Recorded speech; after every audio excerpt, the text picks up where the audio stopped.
आज गरज आहे शिवरायांसारखं लढण्याची, त्यांच्यासारखं विचार करण्याची। तो दिवस होता पुण्यातील लाल महालाचा परिसर आणि मुघलाचा सेनापती शाहिस्तेखान लाखोच्या फौजेसह आला होता छत्रपती शिवाजी महाराजांना संपवायला। पण त्याला माहित नव्हतं तो सिंहाच्या गोळ्यात हात घालतोय।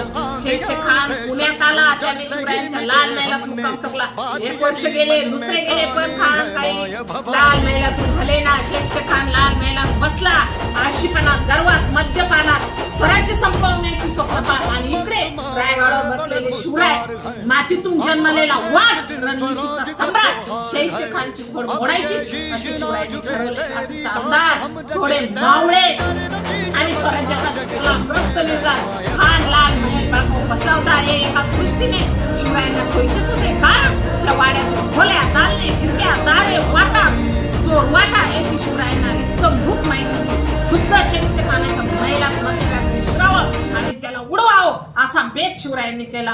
किती धाडसी बेत होता तो। महलात शिवरायाला मुंगीलाही वाव नव्हता। महलामध्ये घुसण्याची वाट अत्यंत कठीण होती। लाल महलाभोवती पडणं म्हणजेच वाघाच्या तोंडात हात घालणं। लाख फौजेचा खडा पहिरा होता। शिवरायाने दिवस निश्चित केला, तारीख 5 एप्रिल 1663। यावेळी शाहिस्तेखान गाढ झोपलेला होता। भिंती चढल्या गेल्या, नळीचा भगदाड पाडून शिवराय आत घुसले आणि थेट शत्रूच्या छातीत वार झाला।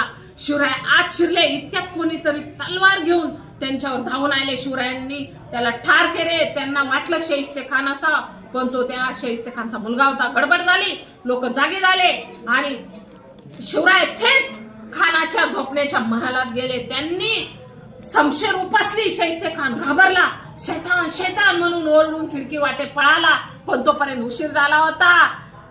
शिवरायांनी त्याच्यावर वार केला, त्याची बोटं छाटली गेली आणि त्याचा अहंकार चुरा झाला।